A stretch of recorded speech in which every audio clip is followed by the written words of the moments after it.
Also, wenig Wasser führt die Elbe zurzeit nicht. Es soll aber entsprechend den Prognosen noch wesentlich mehr werden. Und deshalb wurde am 4.6.2013 frühmorgens 6 Uhr in der Otto-Stadt-MD Katastrophenalarm ausgelöst.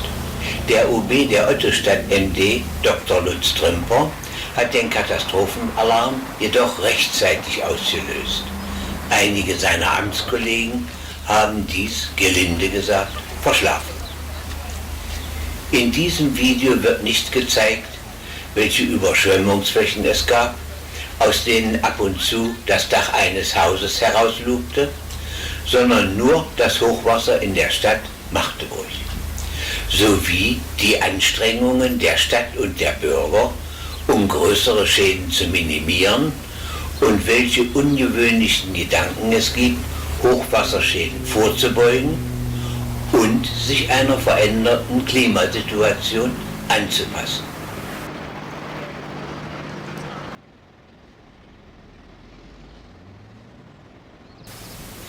Bis zum 9.06.2013, also bis zum Scheitelpunkt des Hochwassers, sind noch äußerst knappe 5 Tage Zeit. Ob diese 5 Tage ausreichen, um all die Versäumnisse der letzten fast 11 Jahre seit dem letzten Hochwasser auszugleichen, wird sich zeigen. Wie kann man die Katastrophe, die sich hier anbahnt und von der dieses Video berichtet, einordnen? Geht es vielleicht aus religiöser Sicht so, dass man es als Strafgericht Gottes erklärt, wie das die Zeugen Jehova in ihrem Maiheft Der Wachturm erläutert haben, unter der Fragestellung: Ist Gott grausam? Wer nun den Zeugen Jehova nicht gewogen ist, kann in der Bibel noch andere Strafgerichte Gottes durchlesen. Das wohl bekannteste biblische Strafgericht ist doch wohl die Sintflut. Neueste Forschungen lassen die Vermutung zu, dass die Sintflut ein natürlicher Prozess war. Weitere vertiefende Beweise müssen dazu noch gebracht werden.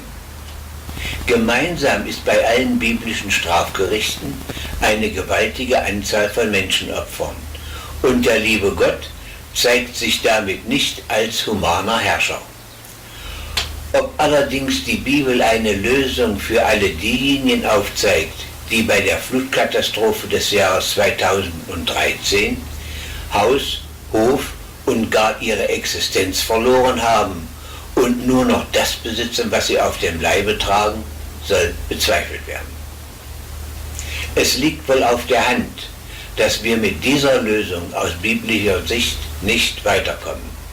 Wir könnten dann auch noch aus dem Brief eines deutschen Soldaten aus Stalingrad zitieren, der schrieb: Gott, ich habe dich in allen Schützengräben Stalingrads gesucht und dich nicht gefunden. Beide Katastrophen können aber nicht verglichen werden, weil die Katastrophe bei Stalingrad reines Menschenwerk war und Gott damit in keiner Weise, wie mit allen natürlichen Katastrophen, irgendetwas zu tun hatte. Gott wurde damit benutzt, um den Menschen Angst einzuflößen und die Menschen dadurch in eine bestimmte Richtung zu leiten. Somit stellt Gott und die Bibel eindeutig Menschenwerk dar. Und doch wurde von einigen Gesprächspartnern die Existenz Gottes bewiesen, denn während der gesamten Zeit des Hochwassers herrschte im Bereich Magdeburg ganz herrliches Wetter, blauer Himmel und Sonnenschein. Das Video beweist es. Damit war für diese Gesprächspartner das Schwarz-Weiß-Klischee bedient. Satan war der Schuldige an der Katastrophe und der liebe Gott hat das abgemildert und Sonnenschein geschickt. Und damit war der liebe Gott wieder lieb.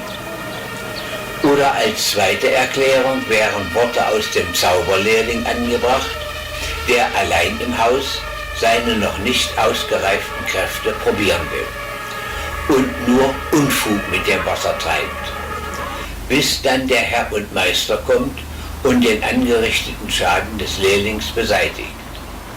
Doch wer sollte bei unserem Hochwasser des Jahres 2013 der Lehrling und wer der Herr und Meister sein?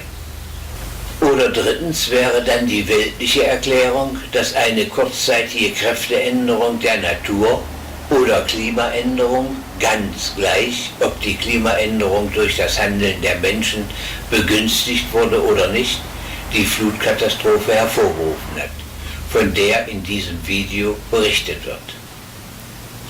Ihn stört das Hochwasser, das ca. 20 Meter von ihm entfernt ist, überhaupt nicht. Er hat andere Sorgen und Aufgaben. Doch zurück zu unserer Betrachtung der Flutkatastrophe. Zu Anfang der weltlichen Erklärung der Flutkatastrophe soll gleich erwähnt werden, dass trotz immenser materieller Schäden kaum Menschenleben zu beklagen waren.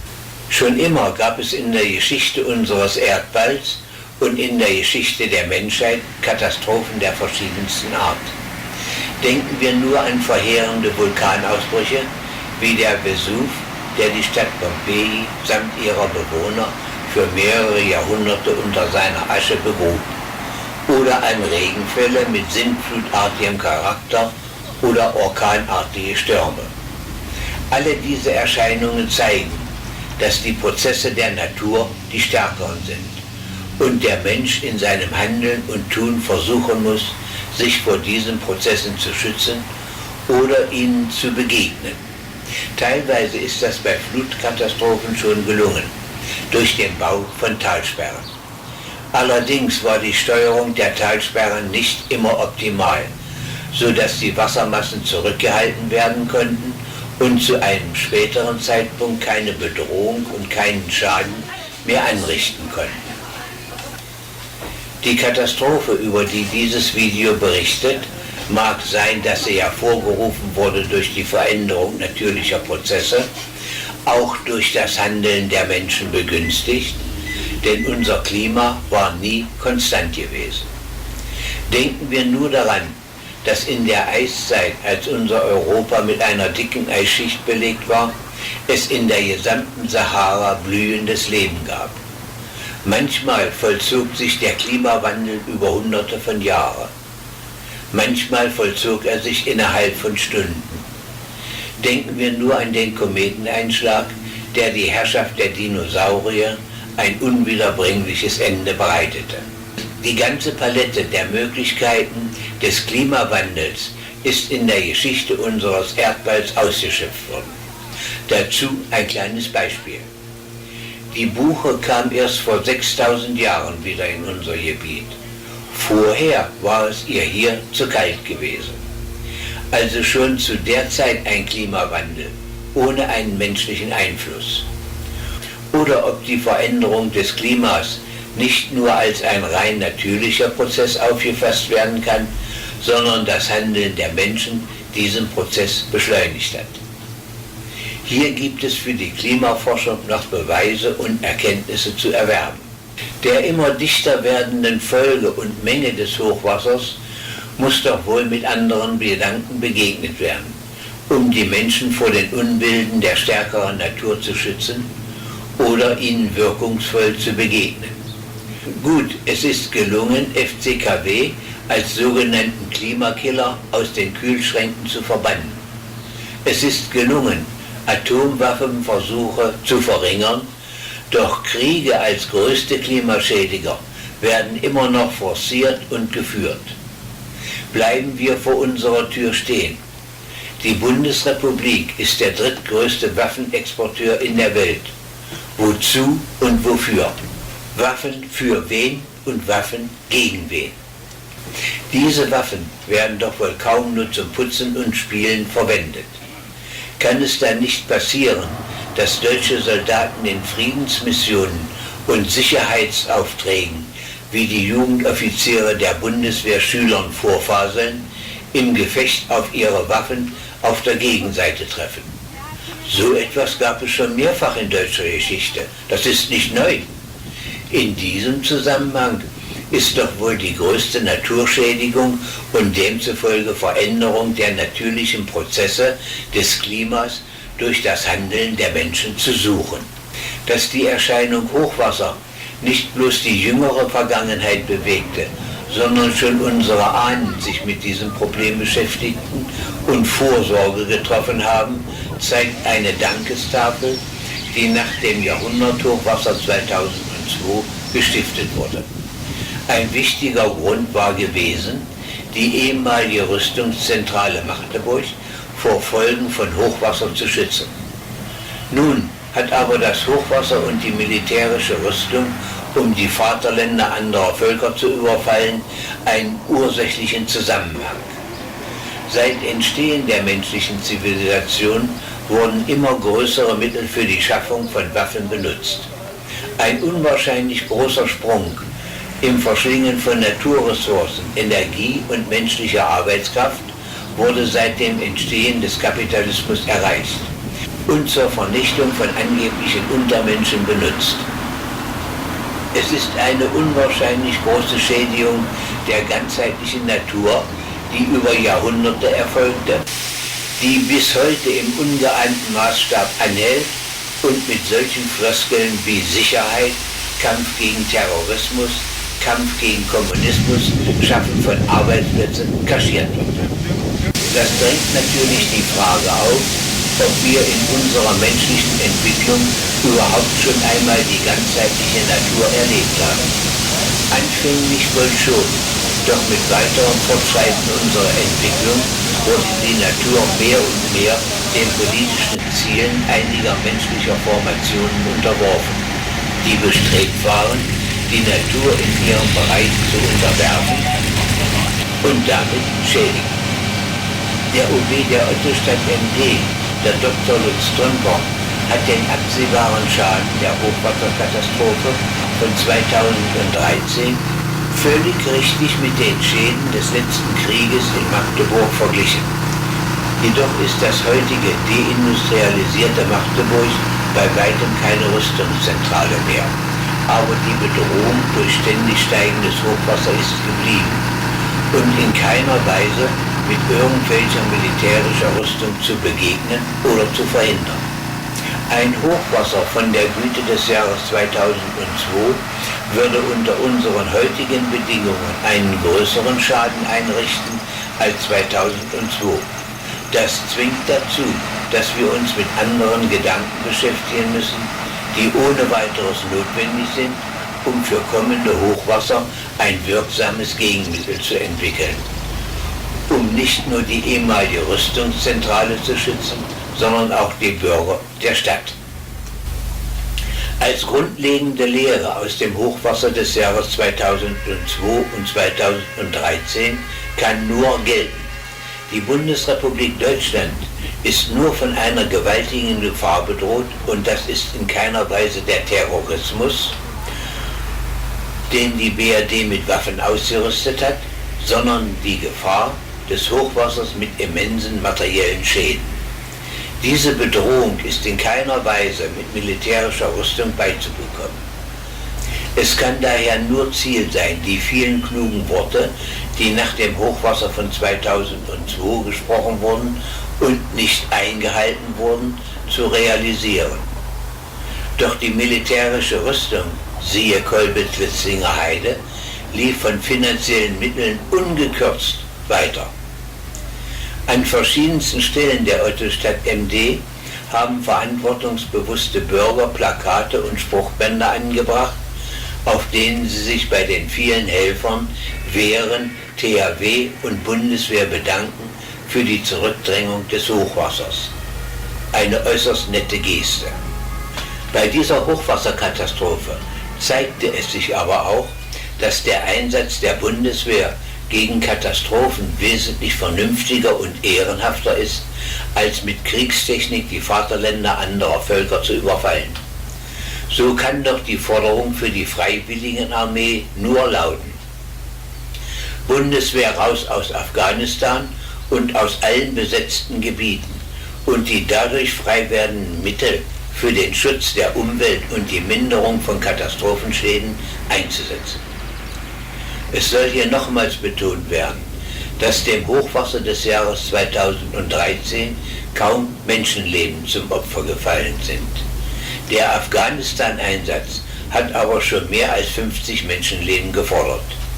Demzufolge jagen sich auch nicht in diesem Video Superlative wie Jahrhunderthochwasser, Millennium-Hochwasser, so und so viele Bürger wurden evakuiert, so und so viele Dörfer mussten geräumt werden, oder Aussagen in YouTube-Videos wie Behörden keine Ahnung und demzufolge alles falsch gemacht, an Stalinhäusern werden faschistische Zeichen gefunden, Architekturkritik an Stalinhaus und gegenüberliegenden Allee-Center und so weiter und so fort.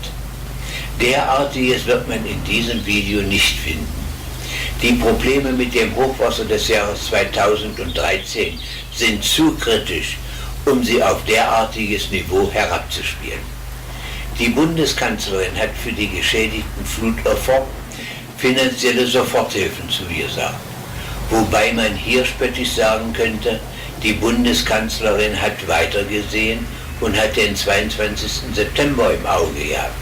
Nicht schön diese Unterstellung, aber sie bietet sich an. Sie machte nur das nach, was Acker Schröder und ein Bayer vorgemacht haben. In diesem Video werden Beispiele aufgezeigt, welche Möglichkeiten bestehen, sich vor drohenden Naturkatastrophen zu schützen, ganz gleich, ob ein Naturklimawandel vorliegt, der durch das Handeln der Menschen begünstigt wurde oder nicht. Viele gute Gedanken und Lehren aus dem Hochwasser des Jahres 2002 wurden zwar ausgesprochen, aber nicht realisiert. Sieht man sich die Gründe an, weshalb Schutzmaßnahmen nicht realisiert wurden, selbst Bürgerbegehren gegen den Bau von Schutzmaßnahmen wurden durchgeführt, so zieht sich wie ein roter Faden durch die Begründungen, woher können die finanziellen Mittel genommen werden, um dem kommenden Hochwasser Paroli zu bieten. Freilich soll jetzt in diesem Video kein Horrorszenario aufgezeigt werden. Die Schreckensszenarien wollen wir lieber den Herstellern solcher DVDs überlassen, deren Produkte in russischen Klöstern kursieren und auf visuelle Weise eine Springflut zeigen, die eine Stadt und deren Menschen als Strafe Gottes vernichtet. Das hört hier nicht her. Jedoch könnte es ohne weiteres sein, dass die diesjährige Flutkatastrophe, die die Elbe und die Donau betroffen hat, ohne weiteres noch zeitgleich den Rhein und die Oder sowie die Mosel betreffen könnte. Bisher war es glücklicherweise so gewesen, dass je nach Einzugsgebiet der Flüsse entweder Rhein und Mosel oder Elbe und Oder oder nur die Oder betroffen waren. Es liegt dann als erstes sofort auf der Hand, dass die saarländischen Wehren, die in diesem Jahr Magdeburg gegen das Hochwasser zur Seite standen, zu Hause alle Hände voll zu tun hätten. Was wäre dann zu machen? Wie und mit welchen Maßnahmen und woher die finanziellen Mittel genommen werden sollen, die Schäden einer solchen Katastrophe zu beseitigen? Was will dann der MP Sachsen-Anhalt, der Dr. Rainer Hasselhoff, machen? Er hatte doch nicht gerade eine glückliche Hand bewiesen, als er sich eine Demonstration von mehreren 10.000 Magdeburger Bürgern organisiert hat, obwohl er vorneweg seiner Wirtschafts- und Wissenschaftsministerin per Handyanruf gekündigt hatte. Was will der MP tun, obwohl er dem 8 Milliarden Paket im Bundesrat zugestimmt hatte, wenn beispielsweise 2019 wieder solch eine Hochwasserflut von der Güte des Jahres 2002 ins Haus steht? Ob die Überlegungen des MP Sachsen-Anhalt bis dahin gereicht haben? Hat er doch Zeit dazu, den Milliardenkredit bis 2030 zurückzuzahlen. Eine glückliche Lösung mit sehr schnellem Geld und noch schneller als beim Hausbau hätte er, wenn er in der Kolbitz-Letzinger Heide das Rüstungszentrum auflöst, in dem der Häuserkampf gegen uns geübt wird. 800 Millionen Euro würden sofort in seiner Kasse klimpern. Das Wichtigste aber, und das soll nicht vergessen werden, die Kolbitz-Letzinger Heide wäre dann sofort bereit, einen Großteil des Hochwassers aufzunehmen und manche Orte an der Elbe würden nicht in der Größenordnung wie geschehen überflutet werden. Mit den gewonnenen 800 Millionen Euro könnte sofort der Hochwasserschaden des Jahres 2013 reguliert werden, beziehungsweise Hochwasserschutz für die kommenden Jahre gebaut werden. Geldmangel wäre dann keine Ausrede mehr. Hier zeigt sich vielleicht doch ein Zusammenhang zwischen Rüstung und Natur, indem die militärische Rüstung die Natur schädigt und dadurch den Unbill der Natur Tür und Tor öffnet. Wer hätte im Jahre 2002 im August gedacht, dass fast 11 Jahre später das Wasser in der Elbe noch höher steht? Das wäre doch wohl als böse Unkenrufe zurückgewiesen worden. Die Natur ist die stärkere und demzufolge müssen wir der stärkeren Natur Rechnung tragen und uns auf künftigen Unbill der Natur vorbereiten und nicht Geldmangel vorschieben, weil das Geld für militärische Rüstung verbraucht wurde, um den Vaterländern anderer Völker unsere Lebensvorstellungen aufzunötigen. Eine weitere Möglichkeit, finanzielle Mittel für den Katastrophenschutz bereitzustellen, wäre eine geschichtlich gesehen längst überflüssige Entscheidung. Jedoch sollte bei dieser Entscheidung mit Fingerspitzengefühl gehandelt werden, denn es haben sich freundschaftliche Beziehungen nicht weniger deutscher Bürger zu amerikanischen Besatzungssoldaten herausgebildet. Teilweise kam dieses Verhältnis zum Ausdruck, als sich Obama und Merkel bei dem letzten Besuch des USA-Präsidenten in Berlin begrüßten. Oder war das nur für die Kamera gedacht? Die amerikanischen und andere Besatzungstruppen haben schon lange nichts mehr in Deutschland verloren. Der Abzug der sowjetischen Truppen wurde mit 7 Milliarden D-Mark erkauft. Die Amerikaner haben Deutschland im Irakkrieg als Flugzeugträger benutzt. Es ist nicht vergessen, dass amerikanische Flugzeuge von deutschen Flugplätzen ihre Truppen im Irak versorgt haben. Laut Grundgesetz ist aber die Vorbereitung, Unterstützung und Durchführung eines militärischen Überfalls auf die Vaterländer anderer Völker verboten. Für beide Seiten, für die amerikanische sowohl auch für die deutsche Seite, wäre der Abzug amerikanischer Truppen aus Deutschland vorteilhaft. Eine bedeutende Senkung der Kriegsgefahr wäre zu verzeichnen. Für die amerikanische Seite würden zusätzliche Kräfte für die Beseitigung von Tornadoschäden von Vorteil, aber auch der Kriegsschäden von Kriegen, die die Amerikaner in den letzten 50 Jahren angezettelt haben. Und für die deutsche Seite würden zusätzliche Mittel und Kräfte für den Katastrophenschutz vorhanden sein. Am Ende dieses Videos bleiben die Fragen: Bereitet das Klima eine immer dichter werdende Folge von Hochwassern vor? Bleibt die Menge des Hochwassers konstant oder wird es mehr? Wie können wir uns und mit welchen Mitteln vor höheren Hochwasser schützen? Welche finanziellen Mittel müssen bereitgestellt werden und woher?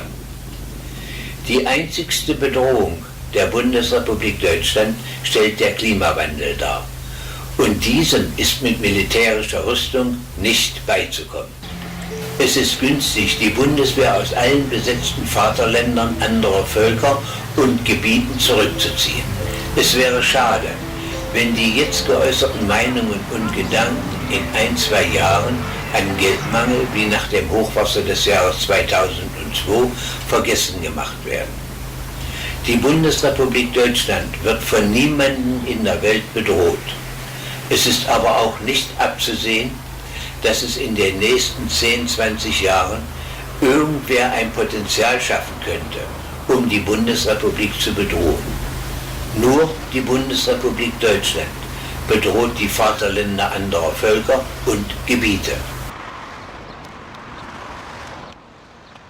Nachbetrachtung. Das 3. Millennium hatte kaum begonnen. Da wurde schon 2002 trompetet: Jahrhunderthochwasser. 11 Jahre später wurde das Jahrhundertwasser noch um mehr als einen halben Meter übertroffen. Unwetter des Jahres 2017. Hier traten besonders Schäden an Bäumen auf, die normalerweise für Klimastabilisierung wirken. Es verging nur ein Jahr und eine Jahrhundertdürre überzog das Land. Wie wird der Sommer 2018 mit seiner ausgeprägten Dürre in unsere Betrachtungen eingehen? Die Folgen der Katastrophen werden immer kürzer und ihre Intensität steigt beträchtlich an. tun wir was.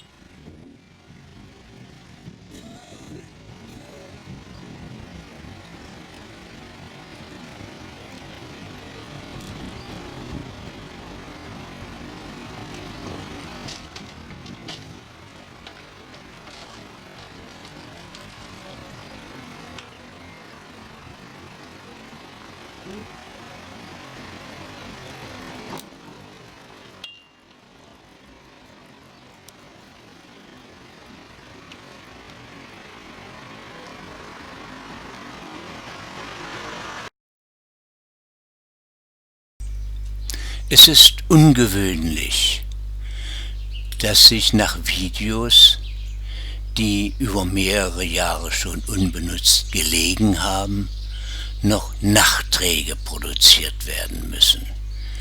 Aber zu den ungewöhnlichen Gedanken in dem Video Hochwasser 2013 hat sich noch eine Stimme gemeldet, deren Gedanken unbedingt gehört werden müssen. Wir haben in den letzten 500 Jahren die Welt nicht mit unseren Werten erobert und nicht mit unserer Genialität, sondern mit grenzenloser Brutalität. Und alle wissen das. In Asien weiß das jeder, in Afrika weiß das jeder. Nur wir wissen nicht, dass es eigentlich die ganze Welt weiß. Dass wir in all diesen Ländern, die ich seit fast 60 Jahren bereise, dass wir in all diesen Ländern nicht für unsere Werte gekämpft haben, sondern für unsere Interessen. Für Macht, Märkte, Geld, Öl. Und was wir gemacht haben, was der Westen sehr geschickt gemacht hat, und zwar seit Jahrhunderten, war dieser Kampf um Interessen und diese Brutalität einzupacken in schöne Worte und in edle Werte. Aber wir haben nie in diesen nicht westlichen Ländern für diese Werte gekämpft. Und ich halte es für sehr gefährlich. Diese Politik ist nicht in unserem Interesse.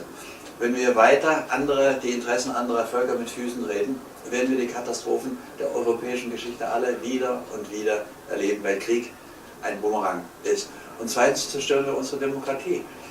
Die Menschen in unserem Land spüren, dass sie in der Außenpolitik angelogen werden. Und sie wenden sich antidemokratischen Parteien zu. Das erleben wir doch hier ständig. Das erlebt gerade auch Amerika. Und das zerstört die Demokratie.